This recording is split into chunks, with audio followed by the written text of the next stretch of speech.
बारिश हो रही थी। महक बाहर बैठी रही। रात गहरी हो गई तो दरवाज़ा खुला। महक अंदर दाखिल हुई तो उसका देवर अहमद का छोटा भाई उसका हाथ पकड़ लिया, उसे ज़बरदस्ती कमरे में ले जाकर गलत काम किया। महक चीखी मगर कोई नहीं आया। महक अपने नाम की तरह हयादार थी।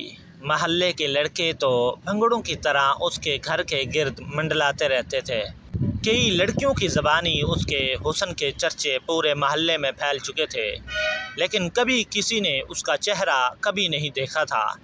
घर में बड़ी बहन होने के नाते वो ज़िम्मेदार भी थी और मेहनती भी, मगर वो नहीं जानती थी कि उसकी ये मेहनत एक दिन उसके पल्ले पड़ जाएगी। एक हादसे में बाप की मजदूरी की वजह से उसे घर से बाहर कदम निकालना ही पड़ा। 18 साला महक, जिसने कभी अपने आंगन के अलावा कहीं झांक कर भी नहीं देखा था, अब दर बदर की ठोकरें खाने पर मजबूर थी। 18 साल की उम्र में जबकि पढ़ाई भी कोई ख़ास ना हो, भला आजकल कौन नौकरी देता है। मगर कहते हैं कि जब लगन सच्ची हो तो इंसान को अपनी मंजिल मिल ही जाती है। महक को भी माँ की दुआओं से और अपनी कोशिशों से एक फैक्ट्री में नौकरी मिल गई थी। वो दिन भर काम में झुकी रहती और फिर दिन के आखिर में हज़ार लेकर अपने घर आ जाती, जहाँ उसके बहन भाई, माँ और मजदूर बाप उसके मुंतज़िर होते थे। महक घर आते ही पैसे अपनी माँ की हथेली पर रख देती और यूँ वो अपनी मेहनत के हक़ से भी दस्तदार हो जाती। मेहनत भी वो जिसके निशान उसकी गर्दन पर भी पड़ते थे। सख्त गर्मी में भी कभी उसने चादर सर से नहीं उतारी थी। वो मुसलसल दुपट्टा बांधने की वजह से उसकी गर्दन पर खारिश पड़ जाती, मगर उसे अपनी उस्तानी साहिबा की वो बात याद आ जाती कि पर्दा करने वाली औरतों को जहन्नम की आग नहीं छू सकेगी। बस यही एक बात थी जो सख्त गर्मी में भी उसे चादर ओढ़ने पर मजबूर कर देती थी। उसका रुझान शुरू से ही मजहबी था, मगर फिर दुनिया और रोज़गार के चक्कर में वो ये सादत हासिल न कर सकी। ज़िंदगी के दिन यूं ही गुजरते रहे, हत्ता कि इतने सालों में उसने अच्छी खासी रकम कमा ली थी। बहन भाई भी स्कूलों में पढ़ने लगे थे। अब्बा का इलाज करवाने के बाद से उनकी मजदूरी के असरात भी तकरीबन ख़त्म हो गए थे। वो चलने फिरने के काबिल हो चुके थे, मगर इतने साल व्हील चेयर पर और चारपाई पर गुजरने की वजह से वो खासे काहिल हो चुके थे। इन्हें बेटी की कमाई का चस्का पड़ चुका था, और एक बार जब इंसान आराम तलब हो जाए तो फिर वो मेहनत से दूर भागता है। मेरे बाप ने भी जब घर की जिम्मेदारी से हाथ उठा लिए तो उसने अपने भाइयों की उम्मीद की निगाह से देखा। छोटे भाई में तो उसकी जान थी, उसको वो हमेशा से ही हाफ़िज़ कुरान बनाना चाहती थी, तो उसने उसे मदरसे में दाखिल करवाने की ठान ली। एक दिन अब्बा की लाख डांट फिटकार के बावजूद वो 9 साला अली को लेकर मदरसे चली गई। अपने अखलौते भाई के दीन और दुनिया दोनों ही संवारना चाहती थी। अली उसकी उंगली थामे छोटे छोटे कदम उठाता उसके साथ बड़ी मासूमियत से चल रहा था। उसे लेकर वो मदरसे पहुंची। दरवाजे से अंदर दाखिल होते ही उसकी टक्कर एक नौजवान से हो गई। पहली बार उसने मर्दाना हुस्न का इतना मुकम्मल नमूना देखा था। नौजवान के साथ एक छोटा बच्चा भी था जो अली ही की उम्र का होगा या उससे 1-2 साल बड़ा होगा। गालिबन वो भी इसी तरह अपने छोटे भाई को मदरसे में दाखिल कराने आया था। सारी उम्र पर्दे में रहने के बावजूद अपने सामने खड़े वजाहत के इस शाहकार को देखकर वो अपनी निगाहें चुकाना भूल गई थी। यही हाल उस नौजवान का भी था जिसने गहरी निगाह से उसे देखा था। वक्त जैसे एक लम्हे के लिए थम गया था। उसकी निगाहों में कई ख्वाब आए और गुजर गए। मदरसे के दरवाजे के पास सिक्योरिटी गार्ड ने उनकी महवियत को देखा तो उनके आने का मकसद पूछा। उसने हड़बड़ाकर इधर उधर देखा, चादर दुरुस्त की और फिर गार्ड को बताया कि वो अपने भाई को मदरसे में दाखिल कराने आई है। गार्ड ने उसका नाम पता वगैरह रजिस्टर में लिखा, नौजवान का पता भी लिखा और इन्हें अंदर भेज दिया। वो तो एक साथ ही कमरे में दाखिल हुए थे। उन दोनों को साथ देखकर इस्तकबालिया पर बैठे आदमी ने इन्हें यूं घूरा जैसे वो दुनिया का 8वें अजूबा हो। अली को मदरसे में दाखिल करवाकर उसने मामूली से फीस भरी और फिर घर की राह ली।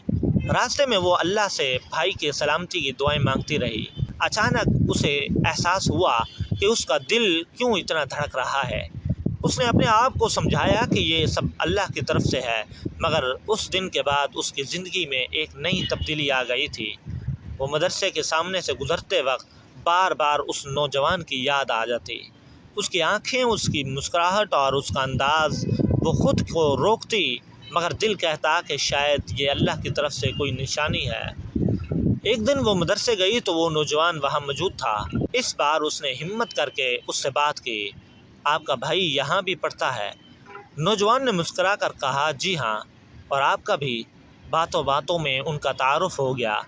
उसका नाम अहमद था और वो भी अपने छोटे भाई को मदरसे लाया था। दोनों ने एक दूसरे से बात की और वो बात दिल में उतर गई। महक को लगा कि शायद ये वो शख्स है जो उसकी ज़िंदगी बदल सकता है, लेकिन वो फिर भी पर्दे में रही। उसके बाद अहमद अक्सर मदरसे के बाहर उसका इंतज़ार करता और वो बात करते, हंसते और महक को लगता कि ज़िंदगी में पहली बार कोई उसकी कदर कर रहा है। एक दिन अहमद ने उससे कहा, महक, मैं तुमसे शादी करना चाहता हूँ। महक ने शर्म से सर झुका लिया। मैं गरीब हूँ, मेरे पास कुछ नहीं। अहमद ने कहा, मुझे तेरी मेहनत और ईमानदारी चाहिए। महक ने कह दिया। शादी हो गई। अहमद एक अच्छा शौहर साबित हुआ। वो महक की कदर करता और उसकी मदद करता। महक खुश थी, लेकिन ज़िंदगी में एक और इम्तिहान आ गया। अहमद की माँ सास ने महक को पसंद नहीं किया। वो कहती थी कि महक गरीब है, इसका कोई ख़ानदान नहीं। सास ने महक पर तरह तरह के इल्ज़ामात लगाना शुरू कर दिए। एक दिन सास ने महक को घर से निकाल दिया। महक रोती रही, मगर सास ने दरवाज़ा नहीं खोला। बारिश हो रही थी। महक बाहर बैठी रही। रात गहरी हो गई तो दरवाज़ा खुला। महक अंदर दाखिल हुई तो उसका देवर अहमद का छोटा भाई उसका हाथ पकड़ लिया। देवर ने उसे ज़बरदस्ती कमरे में ले जाकर गलत काम किया। महक चीखी, मगर कोई नहीं आया। एक महीने बाद उसे एहसास हुआ कि वो हामिला है। वो रोई, चीखी, मगर किसी को न बताया। अहमद बाहर था। सास ने कहा कि ये बच्चा देवर का है। महक ने इनकार किया, मगर सास ने उसे घर से निकाल दिया। महक बेघर हो गई। उसने अल्लाह से मदद मांगी। एक दिन अहमद वापस आया। उसने सारी बात सुनी। वो गुस्से में था, मगर महक ने कहा कि ये मेरा बच्चा है, मैं इसे नहीं मार सकती। अहमद ने फैसला किया कि वो महक को कबूल कर लेगा। वो सास से लड़ा। आखिर में सास ने मान लिया। महक ने बच्चा जन्म दिया। बच्चा अहमद का था। डीएनए टेस्ट हुआ। अहमद ने महक से माफ़ी मांगी। महक ने कहा कि अल्लाह ने हमारी आजमाइश ली थी, अब हम खुश हैं। लेकिन हकीकत ये थी कि बच्चा अहमद का नहीं, देवर का था। अहमद ने डीएनए टेस्ट छुपाकर महक को झूठ बोला। वो जानता था कि अगर हकीकत सामने आई तो महक खुदकशी कर लेगी, इसलिए उसने सारी दुनिया के सामने झूठ बोला कि ये बच्चा मेरा है। और महक, जो हमेशा अल्लाह पर भरोसा रखती थी, उसने आखिरकार कहा, अगर ये मेरा गुनाह नहीं तो अल्लाह इस बच्चे को मेरा बना देगा। और अल्लाह ने मौजज़ा कर दिया, बच्चा अहमद जैसा ही निकला। मगर असल मौजज़ा ये था कि एक मासूम औरत की पाकीज़गी ने एक मर्द के दिल में भी ईमान जगा दिया। औरत की इज़्ज़त कभी ना तोड़ो। देवर, सास या कोई भी रिश्ता हो, हुदूदुल्लाह की हिफाजत करनी चाहिए। और अल्लाह हमेशा मज़लूम के साथ होता है, चाहे दुनिया कितनी ही बेरहम क्यों ना हो।